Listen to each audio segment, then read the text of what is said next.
Thank you very much, Mr. Ambassador, for your very optimistic and accurate words about the relationship between the United States and Brazil. The ambassador has kindly agreed to take a few of your questions. If you please wait for the handheld mic and say who you are.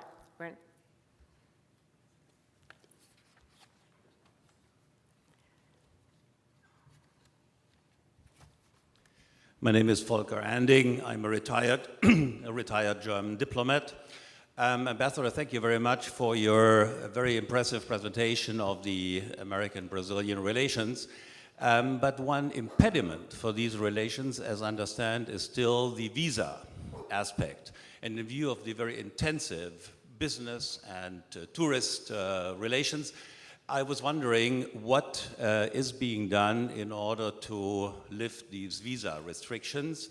And another aspect closer to home, the Odebrecht construction company has a huge project here at the airport of Miami and may be endangered because Odebrecht also does some business in Cuba.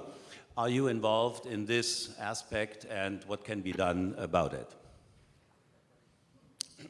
This one doesn't have anything, it's automatic. Okay, great. Well, thank you very much for your questions. First, with relation to the visa question. Yes, there are visas between Brazil and the United States, and we also demand visas for American travelers to Brazil. And this is not very well known. Sometimes we have a lot of problems in airports, people calling the embassy because many Americans are not aware that they need a visa to travel to Brazil.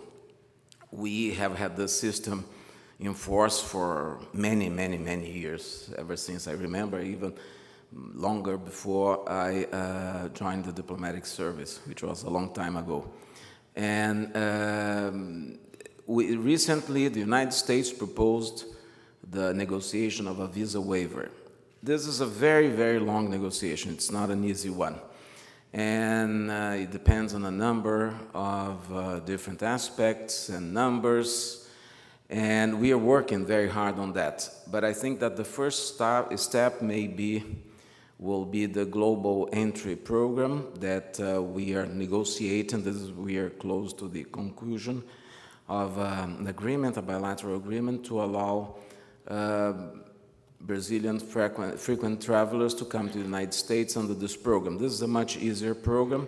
We would have, the Brazilians would join this program and, of course, submit to the different prerequisites of the program. And we would have to establish a similar program in Brazil. We don't have a global entry program for no country in the world. But we are working on that, and this is the desire of the authorities, the federal authorities, and of course the state of Florida. I think this is the result of the big wave of tourism that came to this region, and we are doing good progress on this global entry alternative. The visa waiver will take longer, and in Brazil it's a law, so it has to be approved in Congress.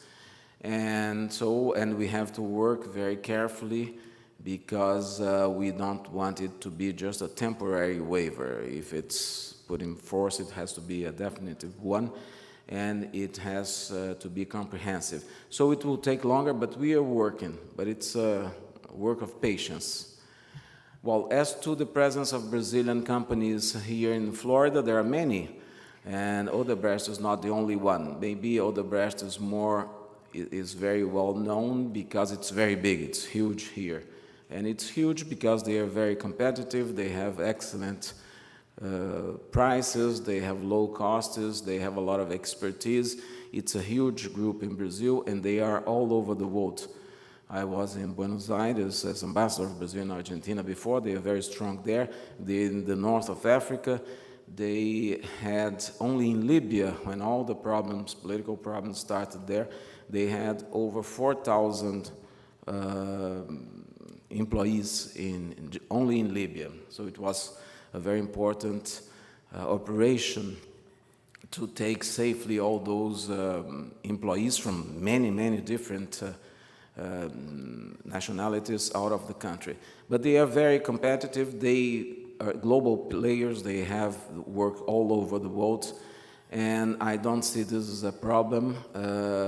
I think that the important thing is that they generate a lot of business here, and employments only in Florida, they help keeping at least 2,000 jobs, and they are very effective. They generate a lot of taxes too, and they have contributed to the city of Miami with a number of different works, such as the airport, buildings, and Performing Arts Center, and so many others. So I think they are very good, they are excellent, and they are present in all Latin American countries, and they will give a good contribution, and I'm sure that they still have a very promising future of operations here.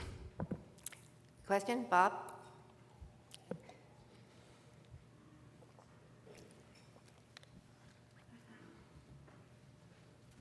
Thank you very much, Mr. Ambassador, for a wonderful description of both Brazil's spectacular growth and its interest in close relations with the U.S. Can you say who you are? My name is Robert Pastor. I'm a professor at American University.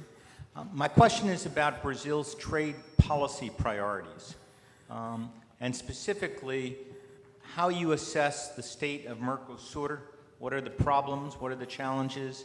Is that a high priority in Brazil's broader vision of how to change trading relations in the world?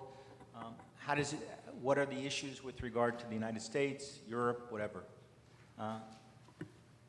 Thank you. Okay, thank you very much. No doubt Mercosur is the priority of Brazilian trade policy. It's the #1 priority, and it's a strategy. Brazil and Argentina started building Mercosur after a very difficult bilateral relations period in our history, and Mercosur was a very important tool to generate comprehension, goodwill, consensus, and to build the strong political relation that we have between Brazil and Argentina, and I am a witness of this because I served 6 years as ambassador of Brazil to Argentina, and it's very rewarding to realize how deep our relations are, the level of cooperation and understanding that we have between our two governments.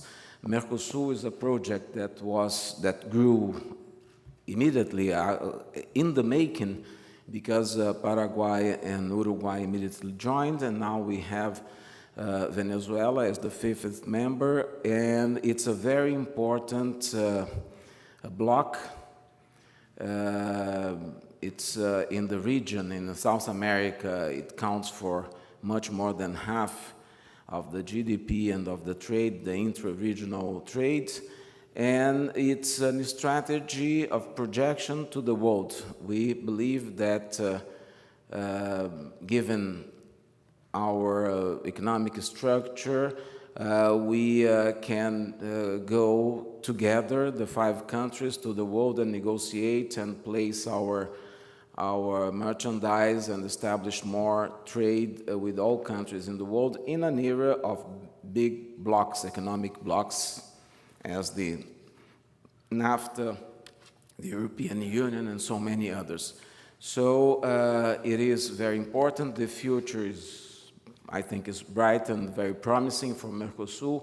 We still have a long way to go. We are very far from the European Union model, but I don't think either that this is the model we want right now. But we still have to make progress in many areas. But we have made progress. For instance, in the immigration area, we did a great progress. We do not need visas, not even passports, to travel within our countries. Just any kind of ID, officially issued by the authority of one of the states, and we have free circulation in the whole area. We have a very important trade. Argentina, for many years, was our first bilateral trade partner, of course, and very close to the United States. Sometimes the United States was higher. Lately, we have reached $76 billion of total trade with the United States, and Argentina is around 40, but you still see how big and important it is to the size of both economies. And of course, now it's number 3 bilateral trade, because China is very high too. It's, as I mentioned during my first remarks, in 1910, the United States became the first trade partner of Brazil, and this position was kept for a century. In 2010, China became number 1. So the United States number 2 and Argentina number 3. But the difference is very small, very little between the United States and China in terms of bilateral trade. Sometimes it's one, sometimes it's the other. But this is just to give you an idea of the importance of Mercosur. And I must tell you that the trade between the intra-Mercosur trade grew exponentially after the creation of Mercosur. It generated a lot more of trade and investment. There are huge investments, Brazilian investments in Argentina, in different areas. And this is a result of Mercosur. So yes, it is very important. We bet on the future of Mercosur, and we believe it's very promising. Well, Mr. Vaz, I'm sorry we are over our allotted time. You've seen our program. It is packed full from minute to minute. We will just have to have you come again. So, Yes, with great pleasure. thank you very, very much for sharing your thoughts with us. I'm glad that you're able to be so positive about the U.S.-Brazil relationship, which is obviously a very important one to the United States and, of course, to Florida. And we hope for continued excellent relations between our two great countries. So thank you again. Please join me in thanking Ambassador Vieira. Thank you. Thank you. Thank you very much.